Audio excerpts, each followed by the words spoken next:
Buenos días o buenas tardes o buenas noches según usted tenga la oportunidad de ver este video y escuchar su contenido.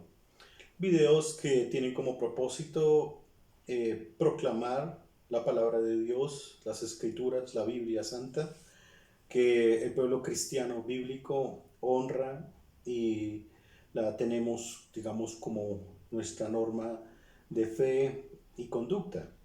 Así que cuando nosotros nos acercamos a la Biblia, no solamente sabemos que es un texto de un altísimo valor histórico y de una interpretación particular, sino también porque las palabras que están allí componen nuestra estructura de fe. No se puede desligar lo uno de lo otro, es decir, el texto bíblico como tal con nuestra fe. En otras palabras, creemos lo que está escrito y lo creemos no solamente pues porque hay algunas investigaciones que comprueban que la escritura que está aquí obviamente tiene que ver con la historia, una historia sagrada de pecado y redención, sino creo yo que el tema más importante y más sobresaliente es que Dios mismo pone en nuestro corazón la certeza de creer todo lo que está en la Biblia. Es la palabra inspirada, segura para nosotros, segura para el ser humano, el camino que lleva al cielo, a la revelación del reino de los cielos. Así es que nos proponemos siempre mandar estos mensajes de la Biblia para que haya edificación, para que haya crecimiento en el conocimiento de la Biblia, en la fe hacia Cristo, hacia nuestro Dios y Padre, el Redentor, nuestro Señor, sino que también porque si mínimamente nosotros nos acercamos a la Biblia, vamos a encontrar respuestas muy probablemente a situaciones particulares que estemos viviendo o a situaciones globales también. Así que la Biblia habla de todo, habla de todas las áreas del conocimiento. Sin ser ella misma un libro religioso, es el libro de la vida completa. Se refiere a todo, absolutamente a todo. Nada se escapa del consejo de Dios. Así es que hoy vamos a mirar en el Evangelio según Mateo, el Evangelio según Mateo, en el capítulo 9. Vamos a buscar en nuestras Biblias, o si tiene la Biblia en su dispositivo, lo puede buscar en el versículo 27. Y nos vamos a detener un poco en lo que fue la finalización de la experiencia anterior del Señor Jesús cuando cura a una mujer que había estado enferma por muchos años de una hemorragia sanguínea, y también donde él resucita a la hija del principal de la sinagoga llamado Jairo. Son dos episodios que se encuentran prácticamente resumidos en uno solo. Es la narración anterior que se encuentra en el versículo 18 en adelante, y él entonces está en la casa de Jairo, sale de allí, estamos en la ciudad de Capernaum, sale de allí de la casa, y ahí es donde comienza la narración que vamos a leer hoy. Voy a leer desde el versículo 27 hasta el versículo 34 del capítulo 9. Dice así: pasando Jesús de allí, le siguieron dos ciegos, dando voces y diciendo: ten misericordia de nosotros, hijo de David. Y llegado a la casa, vinieron a él los ciegos, y Jesús les dijo: ¿creéis que puedo hacer esto? Ellos dijeron: sí, Señor. Entonces les tocó los ojos, diciendo: conforme a vuestra fe os sea hecho. Y los ojos de ellos fueron abiertos, y Jesús les encargó rigurosamente, diciendo: mirad que nadie lo sepa. Pero salidos ellos, divulgaron la fama de él por toda aquella tierra. Mientras salían ellos, versículo 32, he aquí le trajeron un mudo, endemoniado, y echado fuera el demonio, el mudo habló, y la gente se maravillaba y decía: nunca se ha visto cosa semejante en Israel. Pero los fariseos decían: por el príncipe de los demonios echa fuera los demonios. Voy a orar, permítanme por favor. Señor misericordioso y bondadoso, gracias por esta oportunidad que nos das de conocer un poco más de tu palabra, un poco más de tus escrituras. Gracias por esta oportunidad tan especial que nos regalas, por tu compasión y amor, por tu cuidado, por todo lo que tú, Señor, haces en nuestras vidas y tú, Señor, eres especial en cuidarnos, pero también en orientarnos, en guiarnos y dirigir nuestra mirada al cielo, no a un cielo físico, sino al reino de los cielos que está plasmado en las palabras de la Escritura misma, de la palabra de Dios. Gracias, Señor, por tanto amor que nos regalas. Gracias por esta oportunidad y porque tu palabra no regrese vacía. En Cristo Jesús. Amén. Muy bien. Aquí vamos a notar dos cosas. Primero, los dos milagros, las dos señales que hizo el Señor Jesús. Y también los dos conceptos que se tienen, tal vez tres, acerca de Jesús. ¿Qué se dice de Jesús? Empecemos por lo primero. El evangelista Mateo, inspirado por el Espíritu Santo, escribe: pasando Jesús de allí, le siguieron dos ciegos, dando voces, gritando. Imaginemos un poco el cuadro. Personas que son impedidas visualmente se acompañan, una pareja de personas, dos hombres, y allí entonces gritan. ¿Cómo se sabe que ellos conocen a Jesús si no lo han visto? Por lo que oyen, usan otro de sus sentidos. Por lo que oyen, por lo que perciben tal vez de la aglomeración de personas alrededor de Jesús. Y empiezan a gritar. Pues si no tienen la vista, oyen y hablan, gritan. Lo interesante es que lo que gritan es un reconocimiento que después de tantos siglos puede que pierda un poco de trascendencia, pero en los receptores originales, cuando se lee esto, ten misericordia de nosotros, hijo de David, es inevitable que no lo liguemos con la entrada del Señor a la ciudad de Jerusalén en lo que nosotros llamamos el Domingo de Ramos. Hosana al Rey, Hosana al Hijo de David. ¿Por qué los ciegos hablan esto? Obviamente son ciegos judíos y son ciegos que conocen la palabra de Dios del Antiguo Testamento, las profecías bíblicas, y saben muy bien que la herencia que Dios le dio a David no fue una herencia física, sino fue una herencia del reino, que sobre el reinado de Israel, sobre el reinado del pueblo de Dios, para ser más preciso, siempre estará un hijo de David. Se cumple en Salomón, en Roboam, todos los demás. Pero, ¿por qué Jesús? Recordemos que de una forma u otra, José es el padre de Jesús, viene de la línea de David y también en cierta forma María. Pero no solamente estamos hablando de una línea genealógica sanguínea, sino estamos hablando de lo que representa Jesús. David es el gran rey de la Escritura, el gran rey de toda la Biblia. Es la persona que más se menciona en la Biblia. El nombre propio más mencionado en la Biblia es David, tanto en el Antiguo y en el Nuevo Testamento un poco menos, obvio, pero es mencionado muchísimas veces. Lo que representa David para el pueblo de Dios es la figura de un rey mesiánico, un rey que une a las tribus, un rey líder militar, un rey que fue obviamente sensible a la voluntad y sentimientos del corazón de Dios, como dice la palabra, pero también un líder que obviamente con sus equivocaciones humanas, sus fallas humanas, es quien percibe el propósito de Dios en un futuro. No fue un rey mediático, tampoco Jesús, mucho menos. sino que percibe el reino de Dios en una línea de tiempo hasta la eternidad. Y en esa línea de tiempo está el Mesías, el enviado de Dios, la segunda persona de la Trinidad, Jesús mismo, encarnado, Cristo, el Cristo.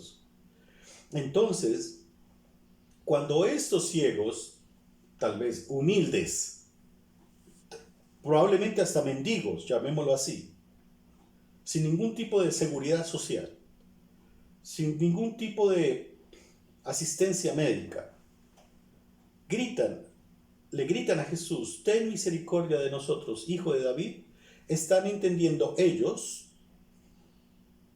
qué representa Jesús. Y representa la promesa cumplida de Dios de que vendría el Mesías. Eso de base ya se antepone a muchas especulaciones con respecto a este texto. Pero miren lo que sigue. Y llegado a la casa, vinieron a él los ciegos. O sea, el Señor Jesús llega a la casa donde se estaba hospedando. Y los ciegos lo siguen de una forma u otra. Y Jesús le dijo, ¿creéis que puedo hacer esto? Ellos dijeron, sí, Señor. Pero noten la conciencia mesiánica que tenían los ciegos ya con respecto a Jesús. Pero el Señor se devuelve y les dice, ¿creéis que puedo hacer esto? Ni siquiera, ellos le piden algo. No les piden nada específico, sino la misericordia de Él. Probablemente sí se refieren a que sea restaurada su sentido visual. El Señor se voltea, les pregunta, ¿creéis que puedo hacer esto? Ellos dijeron, sí, Señor, ni lo duda. Entonces les tocó los ojos diciendo, conforme a vuestra fe os sea hecho, y hay un milagro. Los ojos de ellos fueron abiertos, y Jesús les encargó rigurosamente diciendo, mirad que nadie lo sepa. Es decir, yo hice este milagro también como en un ambiente íntimo, en un ambiente secreto. Cabe un poco el paréntesis ahí. En un ambiente donde no había muchedumbre de gente, como cuando todos seguían a Jesús hacia la casa de Jairo y lo apretaban. No, es algo personal. Es algo entre Jesús y los ciegos. Y obviamente me imagino que los discípulos alrededor de Jesús, porque por algo está consignado, lo vieron. Pero como siempre, en la gran mayoría de casos, en otros no, los discípulos miraban y aprendían cómo era que el mentor trataba a la gente. Y aquí vemos realmente una certeza de fe, no solamente del milagro mismo de que Él era capaz de restaurarles la visión, la vista, sino que Él es el Mesías. Es de esos milagros completos. La mujer con el flujo de sangre tampoco le pidió nada, solo le tocó el manto. Quien le pidió algo fue el Jairo, el papá triste de la niña que estaba muriendo.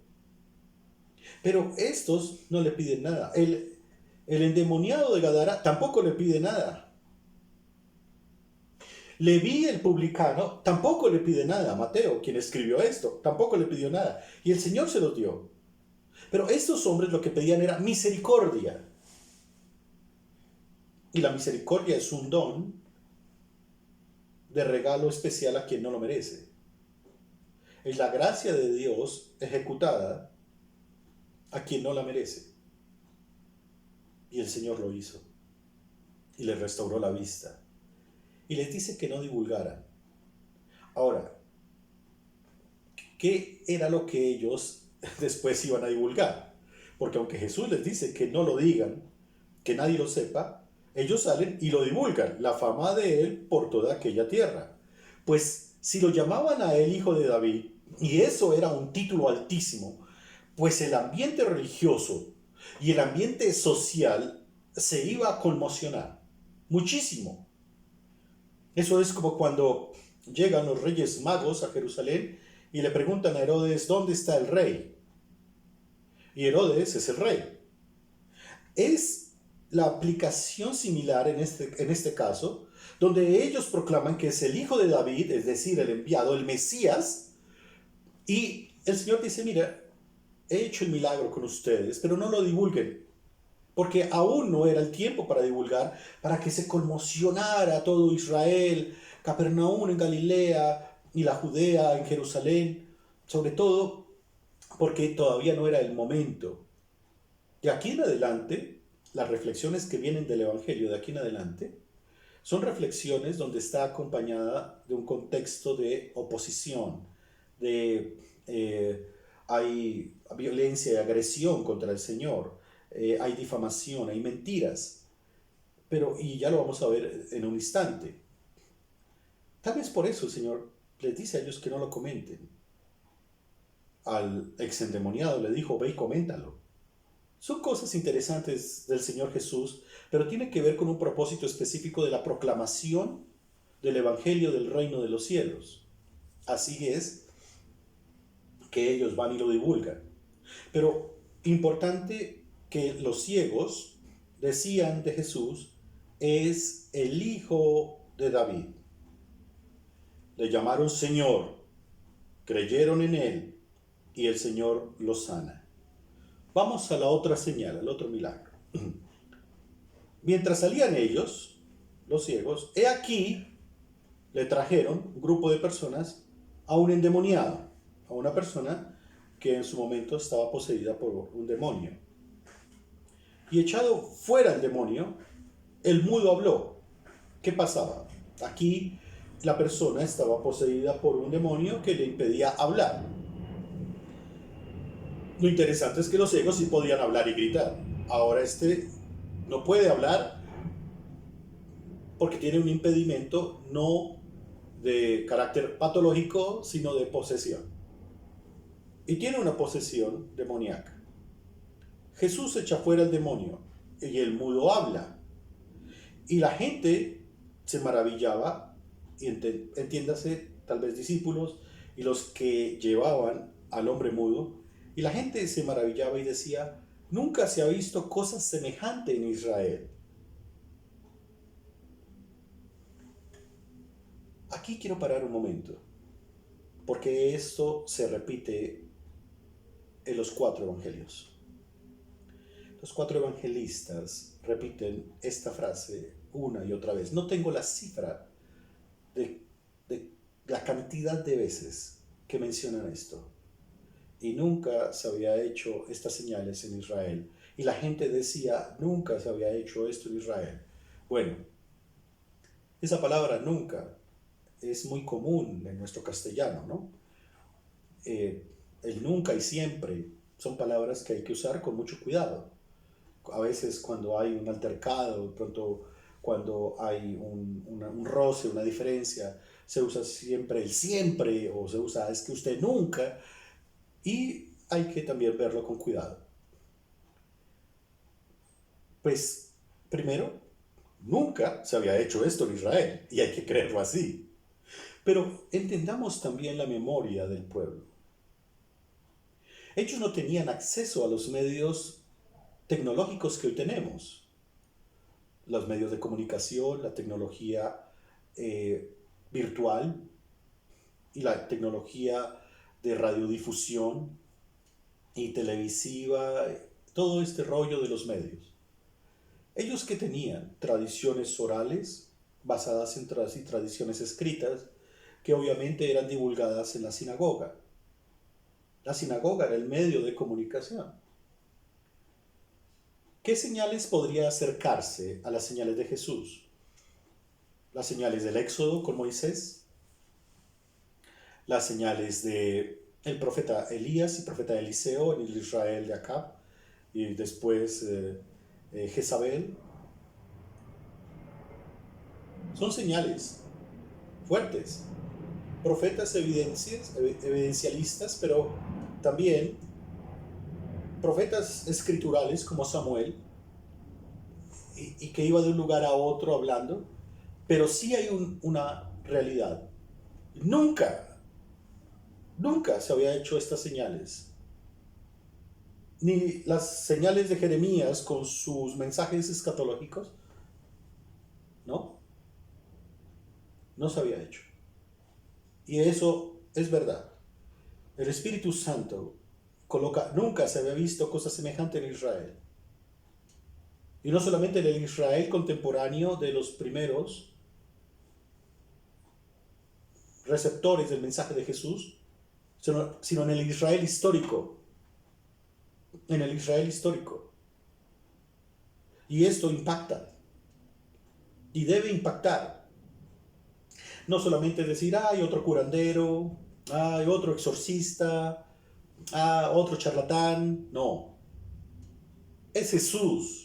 Es Jesucristo, el Hijo de Dios.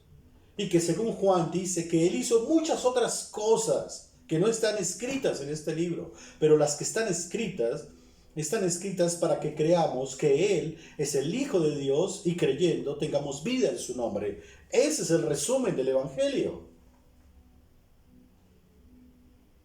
Así que todas estas señales que están escritas es para que creamos que Jesús es el Hijo de Dios. Lo creyeron los ciegos, ahora el mudo es beneficiado por un milagro, pero para ese propósito también, para que crea que Jesús es el Hijo de Dios. No solamente un solucionador de problemas o un apagafuegos, es el Hijo de Dios que te arregla la vida si te niegas a tu propia vida para entregarla a Él. No es solamente buscar el beneficio de Jesús, es que te pide, te demanda tu propia vida. La vida en Cristo es lo que necesitamos. Y esa vida en Cristo es la que nos da una vida plena, a pesar de tantas situaciones difíciles y problemáticas y dolorosas, experiencias que no quisiéramos volver a repetir. La vida en Cristo es lo que vale la pena. Pero aquí viene el otro concepto. O sea, el primer punto es que el concepto que tienen los ciegos es que Él es el enviado, el Mesías, hijo de David. Después, las Escrituras dicen, nunca se había hecho esto en Israel. Es un mensaje profético, es decir, un concepto de un profeta de Dios. Lo cual es verdad. Pero viene la otra parte. La parte que contradice. La parte inclusive que difama, que señala y que tiene perjuicio. Esa parte dice lo siguiente. Los fariseos decían, por el príncipe de los demonios echa fuera a los demonios. Entonces pasa de ser el rey Mesías, pasa de ser el profeta a que le digan, oiga, lo que pasa es que usted es Satán. Por eso es que tiene dominio a los mismos demonios. Domina a los mismos demonios. Aquí es donde empieza todo un periodo en el Evangelio, y lo mencionan los cuatro, donde Jesús tiene un antagonismo fuerte de parte de grupos sectarios. Aquí se menciona a los fariseos. Los fariseos dicen, por el príncipe de los demonios echa fuera a los demonios. Pues, si se tiene ese concepto tan bajo acerca del Mesías, pues obviamente no va a haber ningún provecho en el Mesías. Pero digamos que las personas comunes y corrientes no van a decir, uy, es Satán. Pero van a ser muy indiferentes con el mensaje de Jesús y con las señales que da Jesús. Pues vamos a llegar a un mismo punto, de negación del Mesías Rey y del profeta, como se muestra en el texto. Porque nunca ha habido otro profeta como Jesús, nunca ha habido otro rey como Jesús. Pero estamos hablando de atributos divinos especiales en la persona de Jesús, siendo el mismo Dios también. Vale la pena recordar los oficios de nuestro Señor, su reinado, ser profeta y ser el sumo sacerdote, único, perfecto sumo sacerdote. Pero aquí se nos presentan dos. Pero la parte antagónica dice, es el mismo Satán. Eso no tiene sentido. Eso ya es tener un juicio duro contra Jesús y contra la obra de Jesús. Y ese juicio duro hace que las personas tengan barreras para acercarse libremente al mensaje de Jesús, el mensaje de salvación. De reconocerlo y decirle, Señor, hay barreras intelectuales, racionales, prejuicios emocionales, o sencillamente desinterés o desinformación, qué sé yo. Por eso estos videos, que son medianamente cortos, con un mensaje específico, es para que las personas se acerquen con mayor precisión a lo que dijo Jesús e hizo Jesús. Él vino a salvar lo que se había perdido, y tú estabas perdido, si es que no lo estás todavía. Pues Jesús vino a salvarte, pero para eso debes reconocerlo como el Mesías, es decir, el Salvador, el que soluciona la problemática de tu vida no temporal, sino eterna, la que cuando tú mueras vas a estar con Él. Porque nuestra vida es supremamente temporal. En este mundo es muy temporal. Y aunque vale la pena disfrutarla y valernos de todas las bendiciones de Dios para disfrutar de esta vida, como el aire, como las plantas, como los animales, como los ríos, como el agua, como los alimentos, como la compañía, como la iglesia, disfrutar de la salud misma, también hay que pensar en que esta vida tiene un tiempo limitado y que prosigue en un cambio de escenario. Pero ese cambio de escenario ya no estaremos disfrutando tal vez de estos momentos, sino de otros elementos también. Y ahí es donde señala Jesús el punto. ¿Qué sacas con tener la vista? Tener tus ojos. De pronto, mejor que la mía. Supongo que sí. Con una visión 2020. Si lo que lees va en contra del reino de Dios, o lo que ves va en contra del reino de Dios. ¿Qué sacas con tener tus sentidos auditivos, tu sentido auditivo muy bien, o tener una excelente memoria, si lo que oyes lo conviertes en chisme por tu sentido del lenguaje, por tu sentido del habla? ¿Qué sacas con eso? ¿Qué sacas con tu memoria? Si te sirve solo es para recordar los episodios tristes o de injusticia que te han hecho para tener resentimiento y agredir y violentar a tu prójimo. ¿Qué sacas con eso? ¿Piensas que eres completo ahora? No lo eres y no lo vas a hacer nunca si no tienes la vida de Cristo en tu vida. Porque aunque estemos ciegos, Él nos da la verdadera visión. Y aunque estemos sordos, Él nos hace escuchar lo que tenemos que escuchar. Y aunque no hablemos, Él nos va a hacer hablar su propia palabra del reino y expresarlo. Es decir, ¿qué sacamos con tener todo aquí cuando no tenemos el reino? Es un punto de reflexión. ¿Qué concepto tienes tú de Jesús? De pronto para ti es Satán, como dicen los fariseos acá. Es el príncipe de los demonios. Pero de pronto dices, no voy tan allá. Pero fue un ser humano igual. De pronto dices, bueno, otro más, otro personaje más. O de pronto dirás, no me importa quién sea ese individuo. Eso es lo que te va a impedir. Te va a impedir reconocer a Jesús como el Mesías y disfrutar de todas sus bendiciones que te hacen sentir y razonar bíblicamente, sobre todo en tiempos tan difíciles como los que estamos viviendo.